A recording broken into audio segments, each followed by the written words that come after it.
कुनै बेला नेपालको राजनीतिमा सबैभन्दा शक्तिशाली मानिएका व्यक्ति केपी शर्मा ओली। आखिर उहाँको राजनीतिक शक्ति कसरी घट्दै गयो त? आउनुहोस् आज हामी यही विषयमा गहरिएर हेरौँ उहाँको राजनीतिक उतार चढाउ पछाडिका कारणहरू के थिए। यो प्रश्न नेपालको मात्रै होइन, संसारभरिकै लागि हो, होइन र? आखिर सत्ताको शिखरमा पुगेका नेताहरू कसरी र किन कमजोर हुन्छन्? हो, यही प्रश्नबाट आजको हाम्रो चर्चा सुरु हुन्छ। अब केपी ओलीको कुरा गर्दा उहाँको राजनीतिक पतन कुनै एउटै घटनाले भएको थिएन। यो त भनौँ न एकपछि अर्को गर्दै जोडिएका विभिन्न कारणहरूको एउटा लामो श्रृङ्खला थियो, ठ्याक्कै डोमिनो ढले जस्तै। ल अब गहिराइमा जाउँ है त। सबैभन्दा पहिलो र सायद सबैभन्दा महत्त्वपूर्ण कुरा के हो भने समस्या बाहिरबाट आएकै थिएन। समस्या त उहाँकै आफ्नै पार्टीभित्रबाट सुरु भएको थियो। अनि सबैभन्दा अचम्मको कुरा के थियो भने उहाँको शक्ति कमजोर हुनुको मुख्य जड बाहिर कतै थिएन, आफ्नै घरभित्र थियो। मतलब पार्टीभित्रकै चर्को कलह। यो कुनै सामान्य मनमुटाव थिएन है। एकातिर पार्टीका ठूला नेताहरूसँग पावरको लागि सङ्घर्ष चर्क्यो अनि अर्कोतिर सबै निर्णयहरू एकै व्यक्तिले मात्रै लिएको जस्तो देखियो। अनि यसको नतिजा के भयो त? पार्टी नै फुट्यो, जसले उहाँको राजनीतिक जग नै हल्लाइदियो र त्यो बेलाको सबैभन्दा ठूलो पार्टी एकता पनि टुट्यो। ल, पार्टीभित्रको समस्या त एउटा पाटो भयो, तर त्यति मात्रै होइन, उहाँले चालेका केही कदमले त देशको संविधानमै तरङ्ग ल्याइदियो। आखिर के थिए त ती कदमहरू जसले उहाँको छविमाथि नै प्रश्न उठायो? एक पटक होइन, दुई पटक हो। उहाँले देशको संसदलाई दुई पटक विघटन गर्ने निर्णय गर्नुभयो।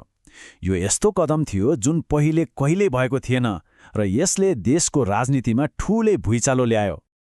अब यहाँ हेरौँ है, दुई पक्षबीच सिधै टक्कर देखियो।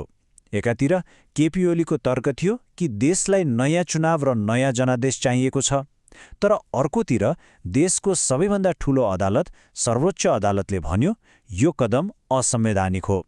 यो त सिधै सरकार र अदालत बीचको टक्कर थियो। यी कदमहरूले उहाँको लोकतान्त्रिक छविमा नराम्रोसँग धक्का पुर्यायो। धेरैले यसलाई कसरी हेरे भने यो त नियम कानुन मिचेर जसरी पनि सत्तामा टिकिरहने प्रयास हो। ठिक छ, राजनीतिक दाउपेचको कुरा त भयो। अब अलिकति सरकारको काम कारबाहीतर्फ लागौँ। खासमा सरकारले गरेका वाचाहरू र आम मान्छेको भोगाइबीच कतिको फरक थियो त? यो एउटा भनाइले त्यस बेलाको अवस्थालाई ठ्याट्टै बताउँछ। अपेक्षा एकदमै धेरै थियो, तर नतिजा भने खासै देखिएन। सायद यही एउटा लाइनले नै आम मानिसको भावनालाई समेट्छ। सरकारसँग आशा धेरै थियो, तर हात लाग्यो केवल निराशा।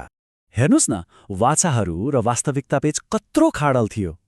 एकातिर समृद्ध नेपाल, सुखी नेपाली जस्ता ठूला ठूला नारा थिए, रेल र पानी जहाजका कुरा थिए, तर अर्कोतिर आम नागरिकले के भोग्दै थिए? बढ्दो महँगी, सरकारी सेवा लिन जाँदाको झन्झट अनि रोजगारीको अभाव। अब यी सबै कुराहरू, पार्टीभित्रको झगडा, संसद विघटन अनि वाचाहरू पूरा नहुनु, यी सबै मिलेर कसरी जनविश्वास गुम्यो भन्ने कुरा हेरौँ। खास गरी केही निश्चित समूहहरूमा यसको असर झनै बढी देखियो। विश्वास घट्नुका पछाडि धेरै कारणहरू थिए। जस्तै कतिपयलाई उहाँको नेतृत्व गर्ने तरिका अलि अहङ्कारी र अरूको कुरा नसुन्ने खालको लाग्यो। राजनीतिक गठबन्धनहरू पनि टिकेनन्, अस्थिरता बढ्यो अनि त्यसमाथि वाइड बडी विमान काण्ड जस्ता भ्रष्टाचारका ठूला आरोपहरूले त झन आगोमा घिउ थप्ने काम गर्यो। अनि राजनीतिमा एउटा नियम जस्तै छ, जब पुराना र स्थापित नेताहरूमाथिको विश्वास टुट्छ तब त्यो खाली ठाउँ भर्न नयाँ अनुहारहरू र नयाँ विकल्पहरू देखा पर्छन्। अनि नेपालमा पनि ठ्याक्कै त्यस्तै भयो। यही मौकामा रवि लामिछाने र बालेन शाह जस्ता नयाँ र वैकल्पिक अनुहारहरू उदाए। उनीहरूले कसलाई आकर्षित गरे? खास गरी पुराना नेताहरू देखेर दिक्क भएका युवाहरू र शहरका मतदाताहरूलाई। त्यसो भए सारांशमा के भन्न सकिन्छ त? केपी ओलीको राजनैतिक शक्ति कमजोर हुनुको पछाडि कुनै एउटा मात्र कारण थिएन।